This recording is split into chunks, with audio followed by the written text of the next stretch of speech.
Hey guys, Justin here. So just a quick video on your pre-workout nutrition and supplementation for your neurological phase. So remember, we're trying to boost dopamine and acetylcholine pre-workout, the neurotransmitters for drive, focus, intensity.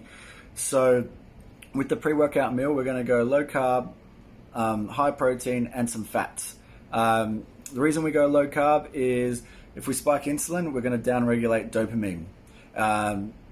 Like pre-workout carbs are great for a pump in hypertrophy or helping us create lactic acid in a metabolic phase, but they suck for intensity. So it doesn't have to be zero, it can be like 10 grams or less if you need them, if you're very lean.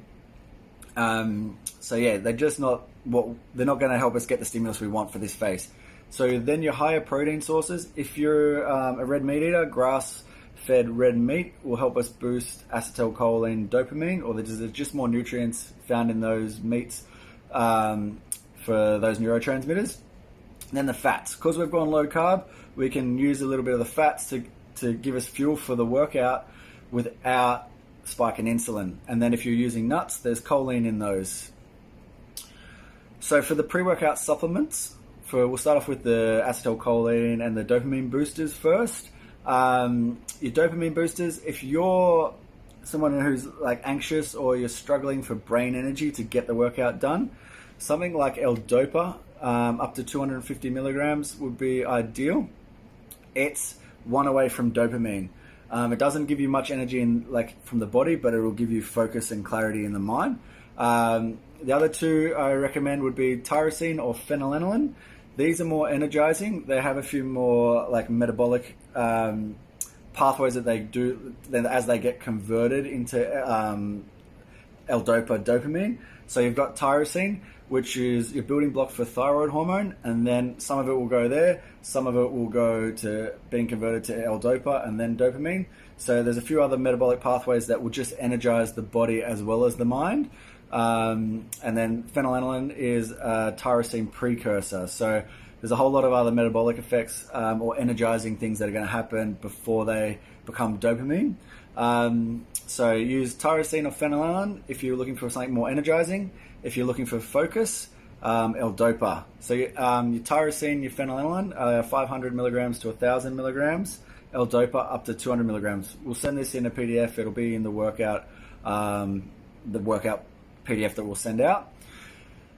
If you're going to use a combination, remember they're all synergistic, so you're going to decrease the dosage of each one if you're going to use a combination. So then you've got your acetylcholine boosters. So alpha GPC, that's really energizing. If you've ever used it, you feel wired. It's almost like the Limitless pill. You can use alpha GPC or cytocholine. A good one to use as well is acetylcarnitine. You can use up to 300 milligrams to 2 grams. You could use that, would just amplify the effects of dopamine and acetylcholine. Then we've got like our regular supplements that we'll do for training. So your B vitamins. So have a good B vitamin complex. We don't really want to use any antioxidants pre-workout. Electrolytes. So we've got two options for electrolytes. If you're looking for body composition results, you could use sodium and potassium, not the bicarbonate versions or the non-buffered versions, as the buffered versions stave off lactic acid. So if you want to get the benefits of lactic acid, growth hormone, fat loss, by all means go sodium and potassium. Then if you're using a neurological phase as a deload from metabolic work or hypertrophy, and you're feeling quite acidic in the body, you'd probably want to use the bicarbonated versions. So that would be the Cineplex that I used to sell. So you can get the Cineplex electrolyte, which is a buffered version, if you're feeling a bit acidic. If you're not and you're looking for more body composition results, use the non-bicarbonated electrolytes. Then we've got glutamine. Glutamine just helps recycle energy for the nervous system. Then we'll also use MCTs. So your MCTs will also help boost, they will help the dopamine boosters. So they'll help drive that focus, drive, intensity. But use MCTs or ketones. Don't use both, because then you probably have a lot of energy and you could be then turned to storing fat. So any questions, guys, post in the Facebook group or send me a message on WhatsApp.